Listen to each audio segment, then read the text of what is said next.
ব্যাপক ঝড় বৃষ্টিতে ক্ষতিগ্রস্ত হলো 7টির বেশি বাড়ি। খড়িবাড়ি বুড়াগঞ্জের ঘটনা। গতকাল গভীর রাতে আচমকাই ঝড়ের দমকা হাওয়াতে লঞ্চবঞ্চ হয় বুড়াগঞ্জের ফুলবাড়ি, বাদলভিটা, রাঙ্গালি, হাতিডোবা এলাকার প্রায় 7টি বেশি বাড়ি।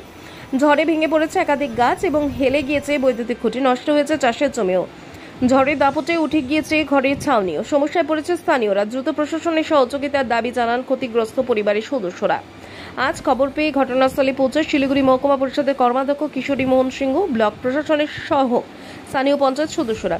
ইতিমধ্যে প্রশাসনের পক্ষ থেকে গাছ কাটা কাজ শুরু হয়ে গিয়েছে এলাকায়। বিদ্যুৎ দপ্তরের তৎপরতার সাথে কাজ করছে শিলিগুড়ি মহকুমা পরিষদের ক্ষতিগ্রস্ত পরিবারগুলি। পাশে আছে ঝড়ে ক্ষতিগ্রস্ত থাকার জন্য ত্রিপাল ও খাবারের ব্যবস্থা করা হবে। পরবর্তীতে ব্লক প্রশাসনের মাধ্যমে ক্ষতিগ্রস্ত সরকারি অনুদান প্রদান করা হবে বলে জানান শিলিগুড়ি মহকুমা পরিষদের কর্মাধ্যক্ষ কিশোরী মোহন সিংহ। ক্ষতি হয়েছে, কতগুলো বাড়ি ভেঙেছে এবং কখন হলো এগুলো? এটা রাত মোটামুটি 11টা সাড়ে 11টার দিকে। তো পুরা গ্রামে মোটামুটি ভালোই ক্ষয়ক্ষতি হয়েছে। সবারই ঘর বাড়ি হয়েছে, গাছ গোছালি হয়েছে, বাড়ি ঘর ভাঙছে। কোনো মানুষের প্রাণহানি? মানুষের এখন পর্যন্ত কোনো ক্ষয়ক্ষতি হয়নি, মানে বাড়িঘর যা হয়েছে বাড়িঘরই ভাঙছে। পুরো গ্রামই তো ভেঙে নষ্ট হয়ে গেছে। কতগুলো বাড়ি রয়েছে আপনাদের গ্রামে? আমাদের 25-26টা বাড়ি রয়েছে, সবারই বাড়ি ক্ষতি হয়েছে, ভালোই ক্ষয়ক্ষতি হয়েছে। তো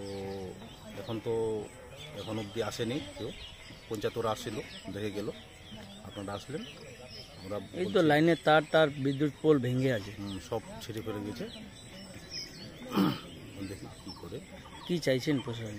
আমরা তো চাচ্ছি একটু দেখুক, যাতে সবাই তো গরিব মানুষ, একটু সহযোগিতা করুক। কি নাম আপনাদের? আমার নাম প্রসেনজিৎ সিংহ। কোন গ্রাম এটা? এটা বাদলভিটা। ক্ষয়ক্ষতি হয়েছে, কতগুলো বাড়ি ক্ষয়ক্ষতি হয়েছে এবং কখন হলো? মোটামুটি 25-30টা বাড়ির বিশেষ করে টিনের চালগুলো উড়ায় ফেলাইছে, থাকার ব্যবস্থা নেই, রাতভর বৃষ্টি, আর বিশেষ করে গাছপালা অনেক পড়ছে, কিন্তু কারো বেশি ক্ষয়ক্ষতি হয়নি। কি করে হলো এটা তো বলাই মুশকিল। ঝড় বৃষ্টির কথা, এরকম ব্যাপার কে জানে যে রাত্রেবেলা এরকম হবে। পুরো হালকা বৃষ্টি ছিল, পুরা ঝড় হয়েছে। হ্যাঁ, পুরা ঝড়, হালকা বৃষ্টি আস্তে আস্তে এমন ঝড় আসলো, অনেক বাড়ির চাল উড়ায় চলে গেছে।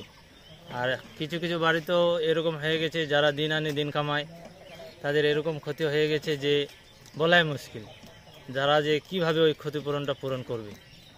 কি চাইছেন আপনারা? আমরা চাই যে প্রশাসন আসুক, দেখুক যে আমাদের কিভাবে কতটা ক্ষতি হলো। কোনো প্রশাসনিক আধিকারিক আপনাদের সঙ্গে দেখা? এখনও তো আসেনি, কিন্তু গ্রাম পঞ্চায়েতগুলো আসছিল, দেখে গেছে, দেখি ওরা কি কাজ করে। শুধু এই গ্রামই না, পার্শ্ববর্তী আরও কিছু গ্রামে ক্ষয়ক্ষতি হয়েছে? তো প্রচুর গ্রামই, মানে সামনে আরও অনেক গ্রাম আছে, ওদেরও ওদিকে হয়েছে। এখন পর্যন্ত আমরা যাইনি ওদিকে, দেখি কি হয়। কি নাম দাদা আপনার? আমার নাম তপন সিংহ। কোন গ্রাম এটা? এটা বাদলভিটা। দাদা, সকাল থেকেই ঝড়ে তছনছ এলাকা পরিদর্শন করলেন, কতগুলো বাড়ি ক্ষয়ক্ষতি হয়েছে এবং কি কি হয়েছে একটু? গত রাত আনুমানিক 10টা থেকে 11টার মধ্যে একটা এরকম ঝড় আসে। বুড়াগঞ্জ এলাকায় ফুলবাড়ি থেকে শুরু করে আপনার বাদলভিটা, রাঙ্গালি, হাতিডোবা, কয়েকটা জায়গায় এত মানে 60টার পরিবার বাড়ি ভাঙচুর হয়েছে, এবং গাছ এবং ইলেকট্রিক পোল, মানে 50-60টার মতো ইলেকট্রিক পোল ভেঙে গেছে। এরকম অবস্থা মানুষের এখানে জড়ার জন্য। আর এইখানটায় যে বাড়িতে পড়ছিল একটা মাসি, বাড়ির ভিতরে চাপা পড়েছিল, ওনার বাড়ির লোকজন আনা হয়েছে। এখন ওনাদেরকে আমরা হসপিটালে নিয়ে যাব, এবং ওনাদের যাদের প্রাথমিক আমরা তো ত্রিপাল দেবো ব্লক থেকে, এবং যেটা ওনাদের হাঁড়ি করায় কিছু নেই সেটা আমরা ব্যবস্থা করে দিচ্ছি, এবং খাবারও কিছু নেই সেটা আমরা ব্যবস্থা করে দিচ্ছি। একটা আর্থিক সহায়তার আবেদন তারা করছে, একদম। আপনারা কি পাশে দাঁড়াবেন? অবশ্যই আমরা আছি পাশে, তার জন্য তো আমরা নিজের বাড়ি থেকে ছুটে আসছি। আজকে এই প্রত্যেকটা এলাকায় আমরা ঘুরতেছি। আমরা সময় শুধু ইলেকশনের রাজনীতি আমরা করি না, মানুষের থাকার রাজনীতি আমরা করি। অনেকগুলো ঘর বাড়িও ভেঙেছে, তাদের তো ঘর বাড়ি তৈরি করার একটা বিষয় রয়েছে। হ্যাঁ, এদেরকে প্রত্যেকে আমরা বলবো একটা ব্লকে ডিজাস্টার ডিপার্টমেন্টে একটা চিঠি করা হোক, অ্যাপ্লিকেশন করুক, তারপরে বিবেচনা করা যাবে, যে যা হবে সেটা আমরা দেখব। আপনার নাম? কিশোরী মোহন সিংহ।